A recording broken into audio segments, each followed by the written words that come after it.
दुर्गापुर नामक एक गांव में एक ब्राह्मण परिवार रहता था। उसकी दो बेटियां थी, उम्नो और झुम्नो। ब्राह्मण बहुत पेटू था, हमेशा कुछ न कुछ खाने की ताक में रहता। एक दिन उसे पीठा एक पकवान खाने की इच्छा हुई। उसने अपनी पत्नी को अपनी इच्छा बताई। पत्नी ने कहा, शो तो ठीक है, पर मीठा के लिए घर में चावल का आटा, गुड़, नारियल आदि तो कुछ भी नहीं है। ब्राह्मण ने कहा, तुम चिंता ना करो, मैं सब चीजों का जुगाड़ करता हूँ।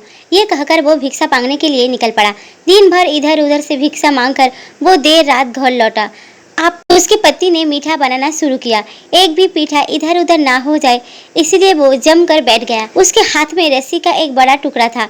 हर पीठे के लिए वो रस्सी में एक गांठ लगा देता। इस तरह प्रत्येक पीठा का एक हिसाब रखता था, ताकि एक भी पीठा कम ना हो जाए। उम्नो झुम्नो सो रही थी। पीठा बनाने के क्रम में आवाज होने से उम्नो की नींद खुल गई।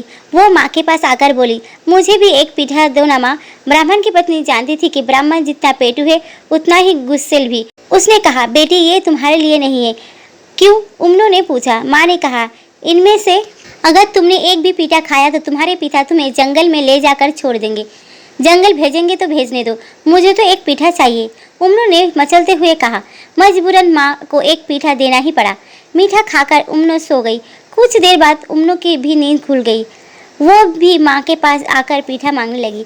माँ ने जब उसे टालना चाहा तो उम्नो भी प्रश्न किया। माँ ने कहा, पीठा खाने से तुम्हारे पिता तुम्हें जंगल में ले जाकर छोड़ देंगे। झुम्नो ने कहा, भेजने दो। अत्यंत झुम्नो को भी माँ ने चुपके से एक पीठा दे दिया। पीठा खाकर झुम्नो अपनी दीदी उम्नो के पास जाकर सो गई। ब्राह्मण की पत्नी सारी रात पीठा बनाती रही और ब्राह्मण छिप कर पीठों का हिसाब रखता रहा। सारा पीठा बनते बनते सुबह हो गई।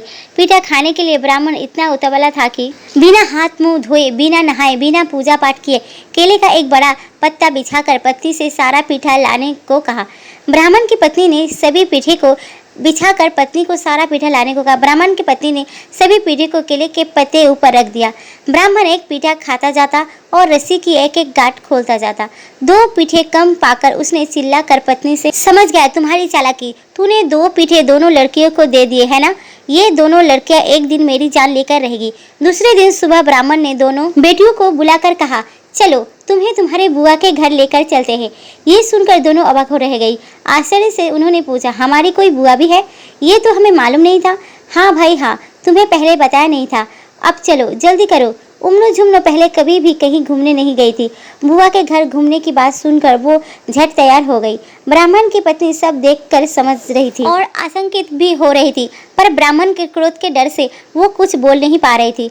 विवश बसता उसकी आंखों में आंसू आ गए और उन्हें पीठे देने के कारण वो मन ही मन सैंग को कोसने लगी। उम्नो झुम्नो को ब्राह्मण सारा दिन इधर उधर घुमाता रहा। फिर उन्हें लेकर एक घने जंगल में पहुंचा। तब तक अंधेरा हो चुका था। दोनों बेटियों ने पूछा, बुआ का घर और कितनी दूर है पिताजी? ब्राह्मण बोला, बस अब हम लोग पहुंचने ही वाले हैं, लेकिन हम लोग अब चल नहीं पाएंगे। दोनों ने कहा, तो फिर तुम लोग उस पेड़ के नीचे थोड़ा आराम कर लो, मेरी गोद में सिर रखकर थोड़ा सा सो लो, उसके बाद हम आगे चलेंगे।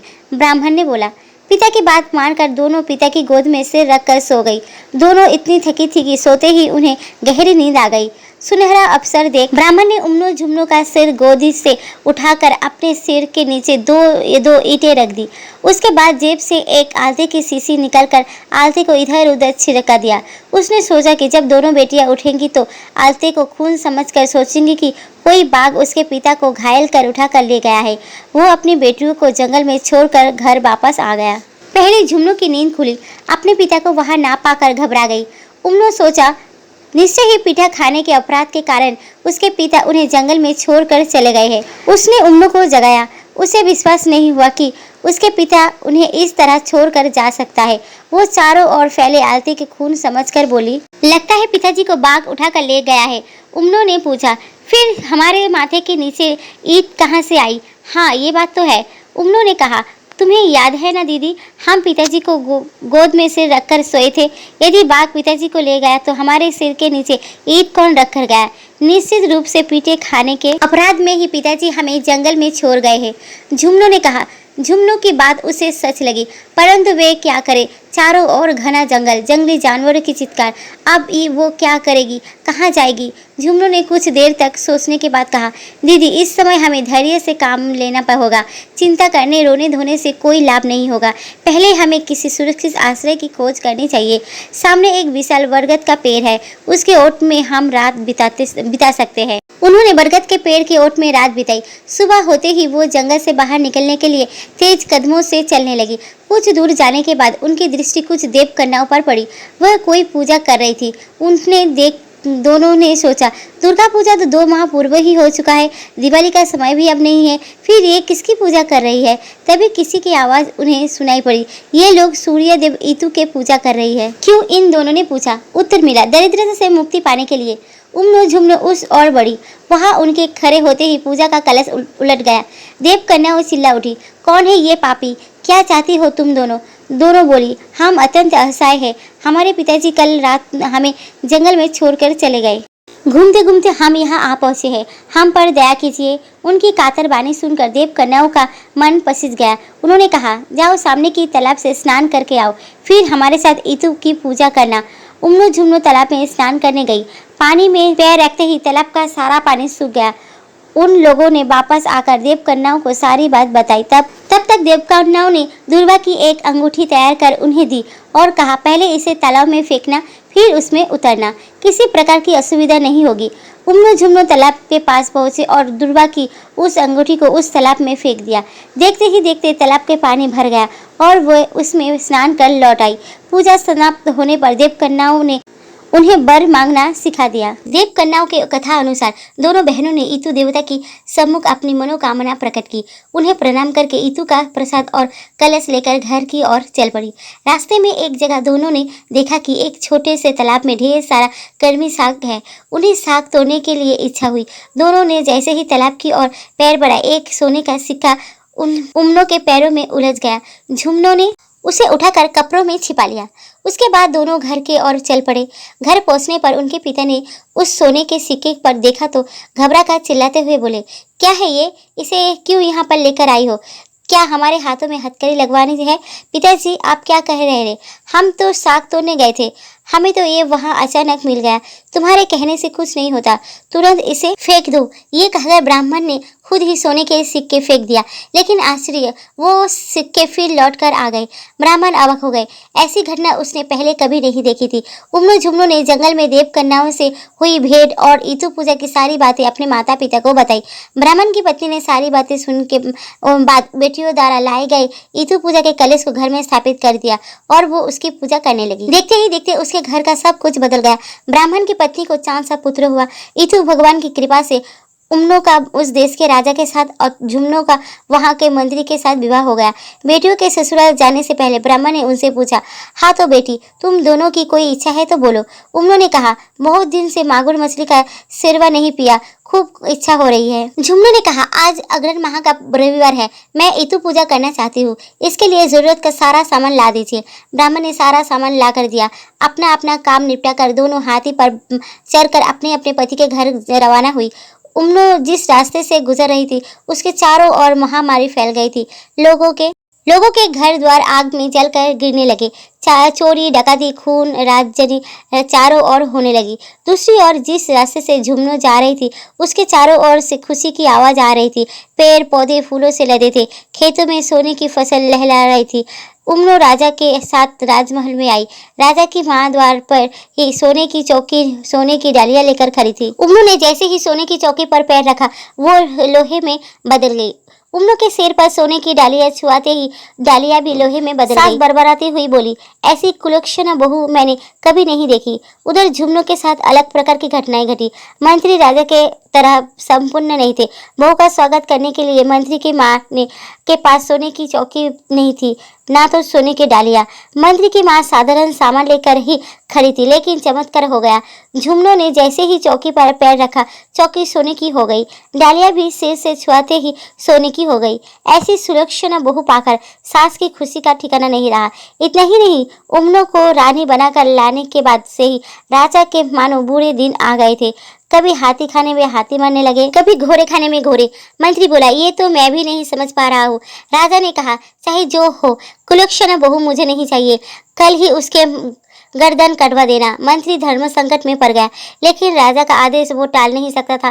लाचार होकर जल्लाद को बुलाकर उसने राजा के आदेश का पालन करने को कहा, लेकिन जल्लाद को दया आ गई। उसने उम्नो को झुमनो के घर के सामने छोड़ दिया और एक कुत्ते को काटकर उसका खून राजा को दिखा दिया। झुमनो ने बड़े प्यार से उम्नो को अपने पास बिठाकर उसकी सारी बातें सुनी। फिर कहा, जानती हो दीदी, ये सब इतू के कोप से हुआ है। झुमनो ने उम्नो को अपने ही घर में इस प्रकार छिपा कर रखा कि उसके पति को भी इसकी भनक नहीं लग सकी। इधर ऋतु की पास से ब्राह्मण ने अपने पुत्र की शादी करने की बात सोची। एक दिन बारात लेके वो अपने बेटे का विवाह करने निकला। कुछ दूर जाने पर लड़के ने कहा, ओहो, सौरता लाना तो भूल ही गई। ब्राह्मण बोला, कोई बात नहीं, मैं तुरंत लेकर आता हूँ, तुम लोग यही प्रतीक्षा करो। ब्राह्मण दौड़ते दौड़ते घर पहुंचा। ब्राह्मण की पत्नी उस समय दरवाजे बंद कर ऋतु की पूजा कर रही थी। ब्राह्मण प्रतीक्षा नहीं कर सका, दरवाजा तोड़कर घर में घुसा। गुस्से से वो थर थर काँप रहा था।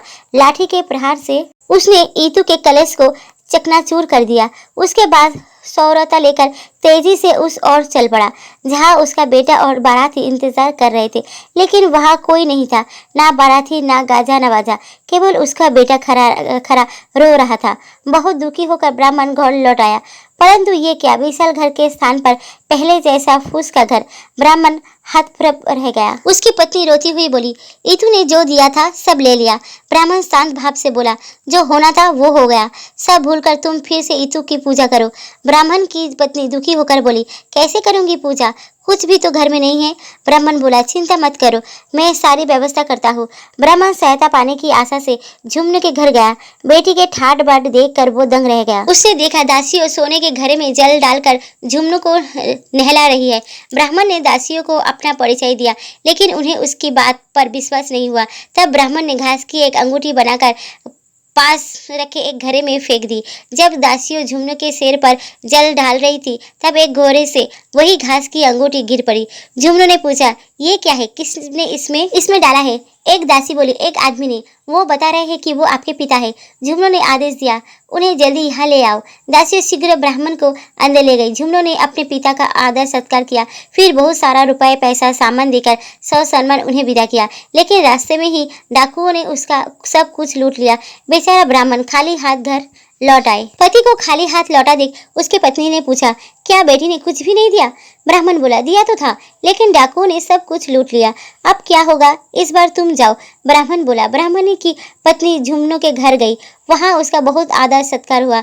उम्नो अपने आने का कारण बताया। उसने अपने आने का कारण बताया। झुमनू अपनी माँ को सलाह देते हुए बोली, तुम यही ऋतु की पूजा करके घर जाओ। ब्राह्मण की पत्नी मान गई। उसके बाद पूजा का वो दिन आया।